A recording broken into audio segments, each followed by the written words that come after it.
belajar musik di hari Selasa. Tepuk tangannya semuanya.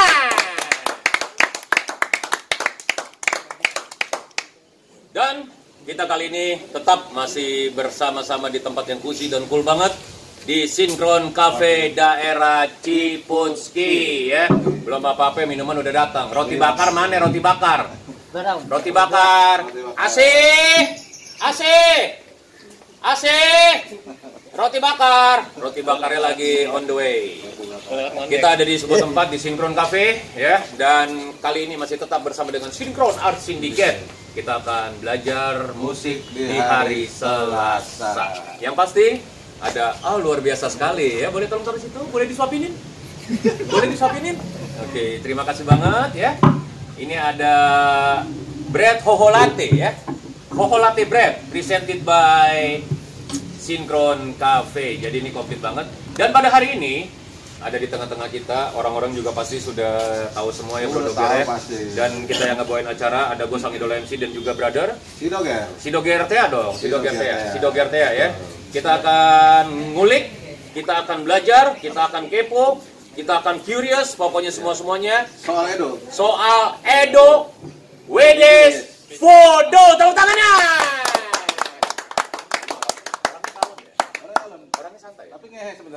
Iya, ngehe juga. Dan itu masih suka terbang-terbangan nggak ya? Lompat-lompat di cuman-cuman gitu. Makanya logonya dia gambarnya Edo terbang. Itu sebenarnya terbang apa lari? Dulu gue pikir nenek sihir. Tapi kan nggak ada sapunya. Iya, makanya gitar. Mungkin gitar kali ya. Iya. Tapi ngomong gitarnya ntar kita kulik juga nih. Iya. Warnanya ngocol banget ya. Oke. Ciri khasnya tuh warnanya. Ciri khas ya. Langsung aja. Edo Wedes Fodo. Tepuk tangan saya lagi. Kita kasih kesempatan untuk menyapa fansnya. Malah. Jreng. Itu jelasnya tuh jreng ya kan? Jreng ya. Iya. Ngomong-ngomong Babyface ya? Hah? Babyface ya? Babyface. Ya? Kalau Babyface Nelson itu bandit, mafia ya. Kalau di cerita-cerita sono di luar negeri ya. Umur berapa? Gua lahir 71, kayak kita sebaya. Sebaya ya, kita sebaya ya, 71. Ini lu 6 berapa ya? 6 berapa? Oh, 8 apa 9? Lu mau bilang muda? Lu mau bilang muda begitu? Oke. Oh, 2000. Ya, ini masih ABG ya, ini milenial. Jadi ini kita mewakili X Gen ya, boleh dibilang. Oke, pembicaraan semakin seru. Gua harap juga lu yang lagi nonton di sini, lu panggil bapak lu atau emak lu. Ya. Nah, lu pasti tahu, nah ya. Berbicara voodoo udah pasti tahu, tapi kalau lu bingung-bingung juga, lu panggil kakak lu atau siapa supaya lu nonton nggak bingung, ya. Seru nih berbicara voodoo, ya. Itu legend banget. Tahun 90-an, 91 sih tepatnya ya, 94 ya. Iya, zaman gua SMA itu. 94 itu jadi judul album pertama juga ya. Seru ya. 94 album 94. Album 94 ya, album 1994. Oke. Setelah itu 95-nya keluar lagi ya. 95, 96 dan di album kedua itu banyak lagu-lagu yang hits. Itu gua dulu pertama kali dengernya sih itu yang lagu sampai apa? Senja. Salam untuk Senja. Ya, itu judulnya salam untuk dia. Ya. Ya. Tapi sampaikan salam untuk ini yang bisa nih. Mati.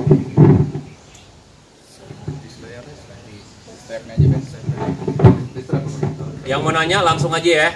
Yang mau nanya di Instagram, karena kita live juga di Instagram Sinkron Art Syndicate, sinkron.art.syndicate. Oke. Gue mencong-mencong aja ngomong. Gak usah sih, gak apa-apa sih. Gak apa-apa sih, aman sih kedengeran sih. Mencong daerah Ciledug, Le. Iya, daerah Ciledug. Daerah Ciledug itu. Perapatan ribet ya. Perapatan ribet itu daerah Mencong ya. Udah gak apa-apa, gak apa-apa. Ini brother kita juga pengen mencong nih. Ini brother kita. Daniel. Atau enggak Om Edo pakai mic aja enggak apa-apa. Ah iya. Pakai mic aja aman. Ya. Pokoknya di sini kita rock and roll, brother. Enggak boleh ada apa-apa. Ya, kita rock and roll. Ada mic.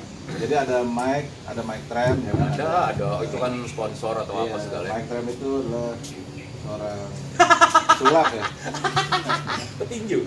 Jadi lagu itu ya, sampaikan salamku untuk dia, ya kan? Itu jadi lagu modus kita zaman SMA tuh. Iya, bukan lu bukan. udah kuliah ya? Udah kerja? Dapatnya mati tuh, dapatnya. Laki apa perempuan? Awalnya laki tapi sekarang ya udah kita Tapi udah di zaman kita main juga itu lagu itu sering kita pakai kan betul. dan sampai hari ini masih cihuy juga ya Do. Terus sempet juga ya Do ada reuniannya juga sempet ya begitu 2005 ya kalau nggak salah ya. Baru-baru ini sih kayak 2018an. Oh, 2018. Sebenarnya cuma reuni cuma kayak silaturahmi karena Fudu sendiri masih ada kan. Fudu masih ada. Oh, sampai hari ini memang masih ada ya. Cuma orang-orangnya kan ada pergantian dan reuninya ya waktu itu di Jakarta pernah, di Singkawang Kalimantan juga pernah. Reunian sampai ke luar pulau segala keliling-keliling begitu. Itu kerjaannya Opi lah. Oke. Opi yang ngajak. Seru ya Gere, seru ya. Zaman SMA nih gua fans sama Edo kan. Oke. Belum kenal dulu kan. Fans berat ya kan. Dan dulu tuh zaman gua SMA di kalangan gitaris itu ada semacam dikotomi. Itu Edo tuh gitaris terjago di Indonesia salah satu ya. Salah satu di antara deretan gitaris terjago. Jadi dari yang the best Iya. in Indonesia, salah satunya nyelip Edo Widis. Gitu ya. Jadi para gitaris dulu tuh gue kalau denger Fudu udah gitaris jago banget ya pokoknya. Jadi boleh dikatakan bisa menjadi trendsetter juga ya di kala itu untuk fans ya, bukan untuk sesama player tapi untuk fans ya. Jadi ketika fans kan dia akan memilih kan maunya dia, ini gitaris ini yang gue suka kira-kira seperti itu. Iya. Nah akibatnya kan gara-gara dia dianggap sebagai gitaris, salah satu gitaris saja Indonesia, kayaknya lu banyak diundang buat ketemu gitaris luar negeri segala macam zaman itu ya. Ya kebetulan ini bertepatan banget waktu tahun 94 Fudu awal album pertama. Tahu-taunya vendor datang ke studio Fudu waktu itu BDL Studio. Orang-orang vendor, tapi gue langsung disuruh klinik, kan gue nggak tahu. Oh, vendor minta lo klinik langsung. Gue langsung suruh klinik, gue bilang brosurnya mana gitu. Gue ituin nah. Sejak 94 itu lah gue kontrak vendor sama Jackson berbarengan. Itu tahun 2000 sama Yamaha kan. Nah dari situ ya gue jadi sering ibaratnya kalau Bon Jovi datang jadi Sambur vendor gue kena gitu loh. Jadi Mamsir gue kena. Ini pernah minta tolong gue untuk stemin gitar gue dong. Gara-gara gue cuma nonton. Cuma dia tahu orang timnya dia tahu gue dari vendor. Akhirnya gue disuruh gitu loh. Padahal cuma nonton. Macam-macam yang Ingui ya. Iya, kalau Jackson The Flapper. Jadi gara-gara gitar sebenarnya. Gara-gara gitar. Tapi emang foto dia sama musisi luar negeri banyak sih dari dulu. Ngeri ya kalau misalnya kita mau ngulik atau nih kalau boleh nih kita minta langsung ya kan foto-foto koleksi yang ada di handphonenya, boleh dikira siapa-siapa aja, mungkin juga pada bingung anak-anak milenial. Bisa lihat di Instagram kayaknya ada ya kan di Instagram. Ada gue orang so kenal aja. Oh SKSD. Jadi kayak kita dong ya. Oh sama. Kayak ibaratnya gue pernah main sama Gilbert, tapi di pertemuan kesekian gue pernah so tau gue. Jadi gue masuk ke sebuah ruangan, total ngomong gini, gue mau ke atas ya, langsung jalan. Penjaganya ada nih, lewat gue. Boleh aja ya. Iya so kenal aja, kalau nggak tahu ya gue dilarang sih sebenarnya, nggak ada ID nggak ada apa. Gitu. Penjaganya tahu kali lu kita. Nggak tahu, kalau gue jalan aja masuk. Oh iya. Masih pede gue. Terus Gilbertnya? Habis itu ya nggak apa-apa, dia pas ketemu gue dia masih bilang gini, hey Edo kita ketemu lagi. Gue mikir dia kenal sama gue ya, kok tahu ya. Ingat Gue pikir ternyata dia kan punya istri orang Jepang. Tokyo itu nama kotanya dulu kan Edo, mungkin gara-gara itu. Ya jadi ingatnya gara-gara itu. Jadi bukan ingat gue sebenarnya. Jadi ingat bininya sebenarnya, tapi karena pengucapannya hampir sama-sama Edo. Mungkin Edo mirip bininya dia kali. Lanang dong wadon Istrinya sepupuan sama gue. Wah. Sepupu tuh. Semakin seru pembicaraan kita, ini baru awal-awal saja ya kan. Untuk lo yang masih mau gabung langsung di live kita di Instagram di synchron.art.syndicate, lo bisa tanya juga ya. Langsung apa yang lo mau tanyain dari brother kita ini, dari abang kita ini. Ya lo yang milenial manggilnya abang, kalau enggak manggilnya om lo ya kan. Om. Iya dong om dong ya kan, karena seumuran sama bokap lo nih boleh dibilang nih kan begitu. Oke. Kita berbicara Fudu, sedikit mungkin flashback, karena Fudu sampai hari ini masih eksis, boleh dikatakan masih ada, begitu ya. Apa sih arti sebuah Fudu, kekeluargaan di Fudu untuk seorang Edo? Kalau dari tentang Fudunya sendiri, karena gue suka film horor, Jadi Oke. gue kasih nama Voodoo ya karena Ya, itu. identik dengan keseraman, dengan horor, dengan macam-macam. Oke. Iya, makanya album pertama 94 itu kan awal lagunya kan horor banget, Ya. cuma instrumen gitu, instrumental. Nah, kayak ada lana. Doyan, doyan. Dia mau nyobain ini, coklat. Dia mau Nah, nyobain kalau coklat. kalau lagi misalkan tentang kekeluargaan ya dari dulu sampai sekarang yang masih di Voodoo dan udah nggak dulu kita masih ya oke aja. Tapi ternyata di situ baru tahu ya bahwa semua tuh akhirnya ya sesuai umur juga, akhirnya ya kita memang kita hidup di dunia ini ujungnya seperti itu. Iya, iya. Berantem juga pernah, segala macam juga pernah, seperti itulah. Jadi ya bukan sekedar band yang lewat gitu, Iya. gitu. Karena Kasih aja betul. ya karena memang nggak dipungkirin memang dulu kan boomingnya di saat album kedua dengan formasi ke berapa ya? Iya, iya. Lupa gue ke berapa. Formasi 3-4-an, sekitar 3-4. Awal kan ada satu nama yang di Seven Years ya. Ya. Album kita itu ya. Nah, kalau Voodoo sendiri pada dasarnya gue yang nyiptain, tapi peresmiannya bertiga. Oke. Gue Dodi Katamsi sama Atman Mariawan. 91-an ya. Yang satu. Yang sempat mau rilis albumnya sebelumnya, tapi akhirnya Dodi udah. Bukan, Dodi bukan 91. Dodi udah keluar Mm-mm. sebelum pas buat demo pertama. Ya, gabung Dodi El Pamas. Pamas. Gabung Tapi El Pamas ya. nah, Oke. nah, di saat itu kan kita punya kru Voodoo tuh ada salah satunya main gitar, main vokalisnya bagus. Ya lu jadi vokalis Voodoo aja gue gitu. Oke. Nah, itu berproses. Manajer gue berproses. bilang dia aja jadi vokalis Voodoo, dia jadi vokalis. Itu si Opi. Oke, itu berproses di album pertama itu ya dengan Opi ini kan begitu ya. Di Album ya betul. 1994 itu ya, selang 1 tahun keluar yang booming ini nih Iya. dengan lagu-lagu hitsnya nih. Iya. Ya. Pada saat demo Dodi udah ada di lagunya juga lagu-lagu. Udah ada. Ngomong-ngomong, ini kita nyimpang sedikit nih Ger nih ya teman-teman ya. Terakhir kapan ketemu Dodi? Dodi kapan ya, sebelum Covid? Oh, sebelum Covid. Jauh ya? 1 tahun ya berarti, Iya. kurang lebih ya. Sekarang lagi Udah lama nggak ada acara soalnya. Iya, lagi sibuk Anu. olah vokal ya dengan anak-anak didiknya seru banget ini. Dia juga ntar mau datang juga. Oh, dia mau datang juga. Ntar kita datangnya. Nanti datang. Tenang aja ya. Ini Bang Dodi Katamsi juga bakalan hadir di Synchron Art Syndicate untuk lo semua. Iya. Pokoknya. Nah, gue pernah nanya sama Edon. Oke, so Di zaman itu tuh, itu kan musik Indonesia nih bisa dibilang lagi kurang lebih mirip-mirip. Tahu-tahu lu muncul dengan gaya yang agak beda tuh. Lu nekat aja atau lu yakin bakalan booming atau gimana tuh?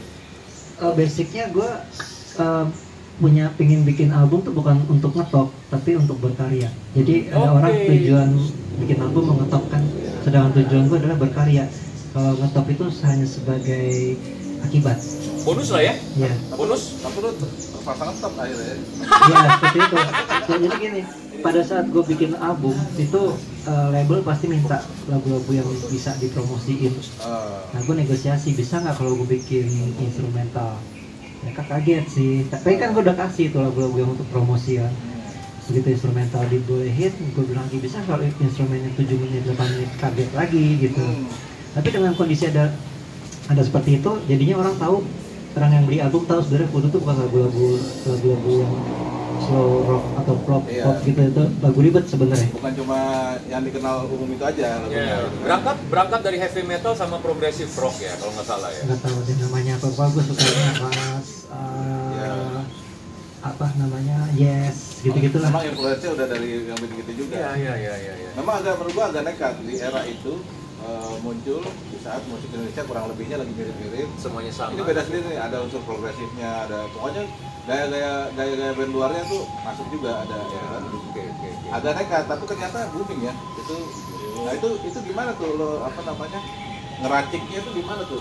Kalau secara gue sendiri, gue pikir lagu-lagu yang kita bikin itu hanya sebatas lagu yang dimainkan biasa. Tapi bagi gue band-band kayak band gue ini utamanya adalah di drum. Menurut gue ya. Oh gitu. Kayak Van Halen gitu sebenarnya drum yang gue lihat, bukan Eddie. Menurut gue. Gitu. Kayak Voodoo tuh dilihat drummernya. Ya, memang Bukan gue sebenarnya. Pada saat itu pun memang cukup ini ya, apa istilahnya cukup muncul lah drama Iya, masa ya gitu. Ya maksud gue gini, ada sebuah lagu, tahu-tahu lagunya gitu. sebenarnya ngebentuk itu sebenarnya drum. Drumnya itu ya? Iya, kayak Van Halen juga yang ngebentuk musik Van Halen kayak itu yang enak tuh bagi gue drum ya. Karena drumnya. Jadi Van Halen mainnya biasa aja sebenarnya menurut gue ya. Nggak tahu bener apa salah, menurut gue adalah drum gitu loh. Nah pada saat drum itu terjadi kayak gitu di sebuah band, otomatis bandnya jadi kayak gitu. Kayak Dream Theater gitu. Bagi gue Ya, drum, betul. Ternyata juga itu juga macam-macam. bukan gitaris, bukan yang lain, kayak drum menurut Tapi gue. berbicara fokus di drum, berbicara seorang Ed, itu identik sama lu dong.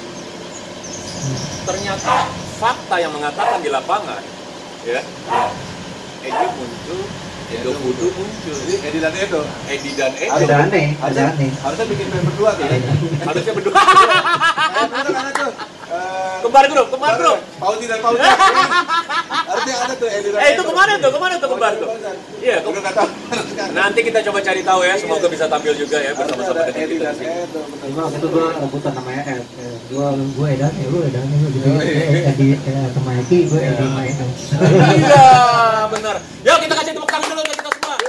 Semakin seru. Boleh tolong dibantu teman-teman yang ada di belakang kamera kalau ada pertanyaan langsung langsung bisa dijawab sama abang kita ini ya. So, semakin seru, kita sudah berbicara perjalanan, kita sudah berbicara flashback, kita sudah berbicara reunian dari Voodoo. Sempet kan di sela-sela dari 2000 sampai 2005 itu ada satu grup band namanya, boleh disebut? Opera? Opera. Nah, cerita sedikit dong, kok bisa? Mungkin sedang boring kah? Mungkin sedang apakah? Karena mendapat informasi, ternyata player-player Voodoo sibuk dengan grup bandnya masing-masing seperti itu. Apakah itu benar atau boleh diceritakan sedikit supaya mengklarifikasi? Ya, sebenarnya itu yang mencetuskan itu idenya adalah Lilo Pla. Oh, Lilo. Nah, jadi dia bilang ini, "Do, lu kenapa nggak bikin solo gitu?" Maksudnya solo gimana? Ya sama vokal juga boleh. Berarti duo dong ya. Nanti dicari sama Lilo, mau siapapun namanya lagi pikiran cewek kan. Siapa misalkan Sandi atau siapa gitu-gitu lah. Oke. Pas dia analisa kayak lu nggak cocok sama vokalis cewek. Emang jangan. Gitu. Tadi bagusin. Jangan. Dimodusin. Itu rahasia pribadi ya. Jadi kalau mau berbicara langsung Bukan via ceweknya dimodusin Edo jadi modusin. Edonya dimodusin. Iya. Aduh, bahaya wadon-wadon emang. So, lanjut. Ya, akhirnya dia bilang, jadi vokalis gue cowok, iya. Siapa? Kalau lu cocoknya Opi, digituin. Sedangkan gue sama Opi lagi musuhan. Oh, oke. Akhirnya, Di waktu itu. Iya. Oke. akhirnya gue bilang, ya deh gue telepon. Pi, gue mau ketemu lu. Gue bilang, ketemu lah. Ketemu pertama pelukan bro aja. Oh. Cair, Ngomong kita. semua cair langsung ya. Semua cair ya. Ya akhirnya gue bilang, Pi, ini ada Lilo mau gini. Ya, nah, akhirnya bikin, jadiin pas udah dua, tau-taunya Lilo sibuk dengan akustik. Akhirnya kita terantar nih. Oh, jangan kurang ya. Ini gimana lah? Terabaikan. Ya, akhirnya begitu di sini akhirnya gue cari player drum sama bass, jadilah band.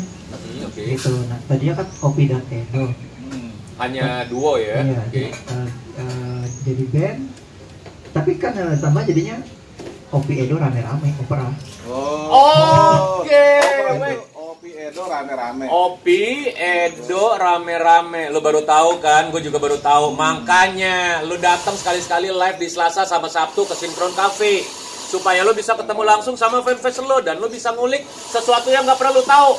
Opi, Edo, rame-rame, opera. Oke, keren banget. Nah, pada saat udah jadi lagu dua album, Oke. ya biasa lah gitu ya gitu. Isinya seperti Garjas Gong 2000 orangnya itu juga ya. Ini juga operasi gitu juga. Suatu saat gue yang tadi kan ceritanya gue mencetuskan opera band ini ya. Suatu saat gue diajak main waktu ada Diki basisnya. Opera tuh pertama adalah gue, Opi, Awan, tuh basis Voodoo pertama sama Sandi Anderusman pas band. Sandi. Ya, pas band kayak waktu itu. Habis itu Sandi keluar diganti Denny JJ. Terus itu Awan diganti Diki. Nah pada saat Denny Diki ini udah main, suatu saat gue diajak melatih atau di meeting dulu gue dikeluarin. Dari opera. Ini kapan latihannya kok gitu?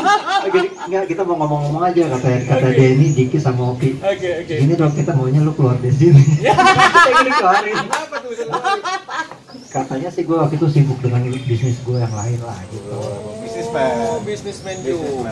Ya, tapi ya nggak apa-apa, itu bagi gue tuh udah proses. Toh juga sekarang baik-baik aja. Oke. Jadi tetap ya dari awal sebelum ditinggalin sama Lilo diabaikan, ya kan. Akhirnya Opera terbentuk, tapi di situ silaturahmi, ya kan, seorang Edo dan seorang Opi akhirnya dikontak. Itu gue percaya banget ya, ketika berbicara Clash, ketika kita mau ngerendahin diri, kita angkat, terlepas butuh nggak butuh, kita angkat telepon, kita ketemu, itu yang ada mungkin dada agak sesek ya, mau nangis malu hati kan. Secara men gila, gue rockstar men, masa gue mesti mewek, tapi so far akhirnya lega abis itu. Lega, tapi silaturahmi akhirnya berjalan sampai hari Rezeki malah bertambah. Oke. Semakin seru, tapi biar gue penasaran ya. Teknik. Edo ini kan punya teknik sendiri juga, terus juga punya gaya panggung yang beda nih. Iya. Jadi kan kalau kita lihat dari jauh, Edo tuh pasti. Lagi terbang. Lagi terbang. Atau lagi main itu tuh. Kita kan gesek-gesek di bawah. Gayanya apa namanya? Anu, Kayak Dibilangnya apa kan? Miyabi. Miyabi. Miyabi nama asli siapa? Nama asli? Maria Ozawa. Maria Ozawa. Tahu tuh. Sorry.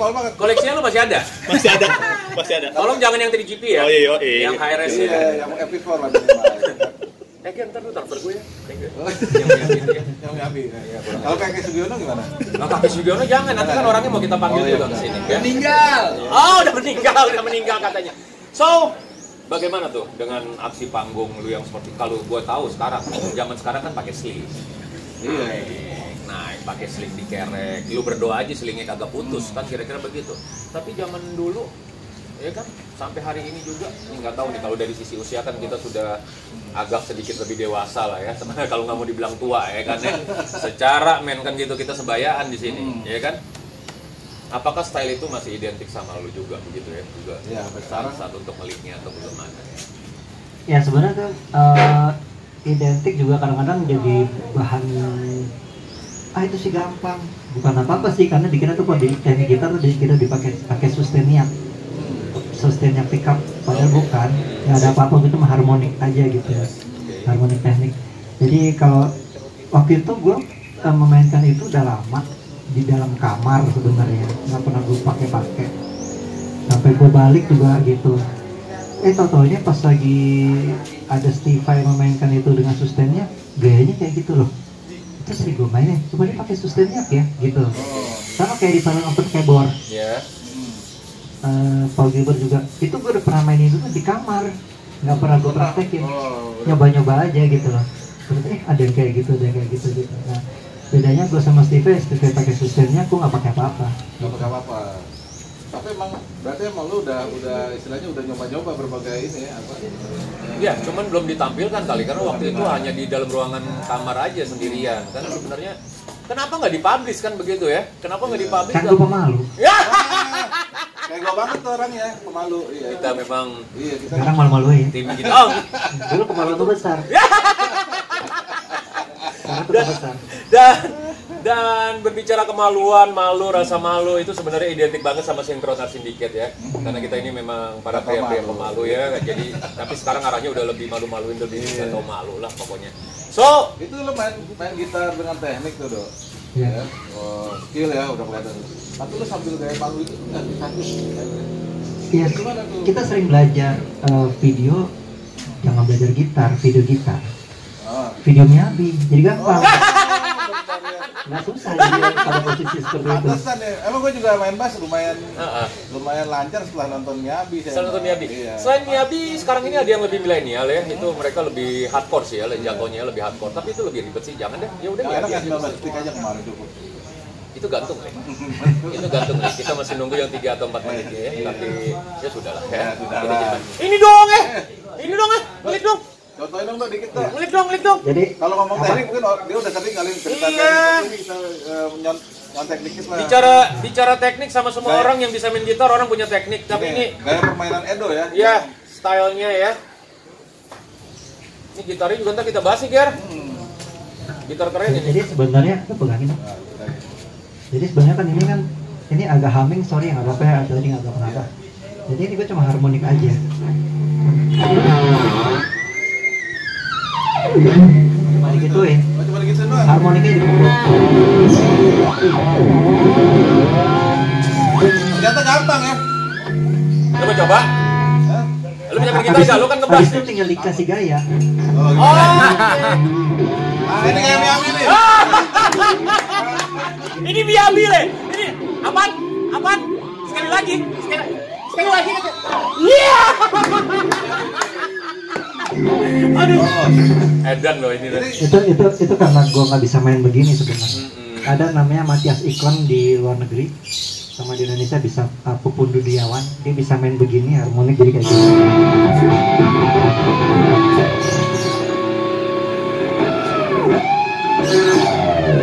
Pada saat di tinggi kok gue nggak bisa, nggak sengaja gue megang gini. Oh, Akhirnya Pada saat gue megang gini ternyata bunyi, tapi maksudnya cuma gue giniin ya gue gosok-gosok aja di bawah. oke. Gara-gara cuma itu. enggak, gua rasa awalnya gatel. Iya. Sekarang bingung nih, akhirnya pakai gitar. Iya, sekarang kan kita lagi dia tampil lah lagi show ya. Lagi show. Aduh, Slinky gatel Iya, nih. gatel. Masa digaruk dulu kan Iya, nggak mungkin. Di jelek. sini kan ada gitar. Ada kru. Ya. Untung gua bunyi-bunyi ya. Lanang semua. Iya, betul. Lanang ngegarukin lanang, yang ada nggak ngilu. Ini ada di belakang layar ada yang tertawa. Nanti gua akan center mukanya bakal lu semua ya. Coba garukin Edo.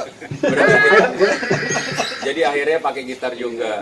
So akhirnya itu menjadi style lo kan dengan lo pegang dari atas. Ya dan kontroversi sih karena dia pikir itu sustenia gitu lah. Gua nggak pakai sustenia sama sekali. Ternyata cuma digituin aja deh. Di harmonik aja. Harmonik terus Tremolo. main tremolo. Terus taruh di bawah deh. Whatever lah ya, whatever di luar sana mau bilang lu pakai cara apa, pakai cara bodo amat. Tapi faktanya kita saat ini gue mau kasih tahu lo, ya kita orang paling dekat dengan brother Edo, dengan abang Edo. Kamera masih 1 meter di belakang kita, ya kita ngeliat sendiri ya ini memang skill, Emang skill. memang skill. Ada yang minta diulang lagi tuh. Ada minta Oh, ulang, serius? minta ulang. Oke deh. lah. Namanya siapa bro? Sebentar dulu. Namanya siapa? Apa tuh Simanjun apa? Ezra. Tuani apalah itu. Ya begitulah. Iya. Ya tuan ini minta diulang lagi ya. Yang mana Miyabi? Miyabi tadi tuh. Miyabi. Miyabi. Ya. Oke brother, nih Miyabinya. Yang OD2, dinyak aja, dinyak aja. Salah. aja. Dah.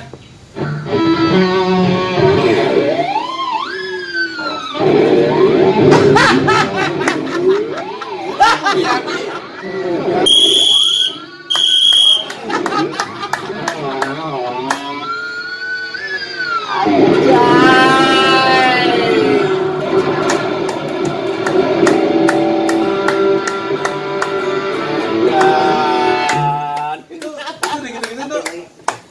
Gitu-gitu nggak putus tuh. Kalau putus, lu menjaga sesuatu yang putus, takut nanti karakter, kalau takut dia karakter lu nggak keluar. Oh. Biar aja putus. Cuekin aja Nah, Ya, jadi ketika memang accident ya accident, kita katakan senar putus kita bilang accident lah, kecelakaan ya, tapi itu hal biasa kan. Iya. Oke, dan kita tetap lanjut. Itu kan habis lu tarik nih, itu senang kendor tuh. Terus pas kenceng lagi, lu harus main lagi. Itu nggak berubah tuh, tuning. Lu harus pakai gitar with distortion supaya nggak berubah. Ngomong gitar, ini gitar. Iya. Makanya enak banget gitu-gitu deh. Iya. Kita bikin sendiri deh kayaknya. Ya, ya jangan diliatin, beli deh. Boleh. Nah, gue tertarik gimana nih? Buat tangan gue ya. We distortion ya. We distortion GW. JW itu anak JW. gua, Jasmine Widianti. Oke. Yes. Gue juga bisa bikin bassnya untuk lu yang segini. Asik. Kayaknya perlu. Nanti tuh, kita Bang. atur. Yo, Diatur, oke. Nah, tapi ini berarti ini memang untuk menunjang permainan lo, emang lo nyiptain desain gitar kayak gini nih ya. Basicnya ini kan with distortion ya, coba lu cari di with distortion guitars ya, di Instagram. Sebenarnya basicnya normal. Gitar normal. Ini Cuma- dipotong aja. Iya, semuanya ukurannya sama, ini sama semua. Iya, sama itu. Cuma body sama headnya dikecilin. Tapi emang jadi lucu sih, keren. Tapi ketika body sama head dikecilin, kita ngeliatnya gitar ini something new ya. Iyalah. Kita ngeliat sesuatu yang baru, padahal tidak ada yang berubah. Nggak ada berubah, cuma Ya. dipotong aja. Cuman, Dikecilin. ini kurang gede, ini kegedean, gua kecilin. Belakangnya juga sama, Mbak. Tebelnya tetap sama ya. Sama. Nah ini makanya juga kan untuk dimainin gitu-gitu ya, itu tadi Miyabian. Ya, kalau misalnya terlalu gede kan itu kalau Iya. kita bicara berarti Nyangkut. bokongnya kegedean Iya, kan. kan Tapi ini kan bokong yang cukup lah ya, Nah, Justru bokong-bokong. biasanya pakai gitar normal. Oh, Nah, oke. ini kan buatnya juga nggak sengaja. Oh, Waktu gitu? itu gue lagi di Cilacap, gue bilang gue bawa distortion with distortion preamp sama delay, itu sama luthier gue. Enak cuma aja gitarnya gede, bukan gitu normal kan. Dia bilang gini, mau bikin mas, desain aja. Oh gitu, ya udah gue desain di hotel, lobby hotel. Gue desain ini di lobby hotel. Oke. Akhirnya jadi cuma dipotong. Jadi gitu. Gara-gara ngomong-ngomong itu. Akhirnya Gara-gara jadi. alat cuma 2, distortion sama delay. Gitarnya belum kecil. Cuma gara-gara itu, akhirnya disuruh desain. Akhirnya desain jadi kayak gitu. Dan sekarang sudah diproduksi massal atau Udah. bagaimana?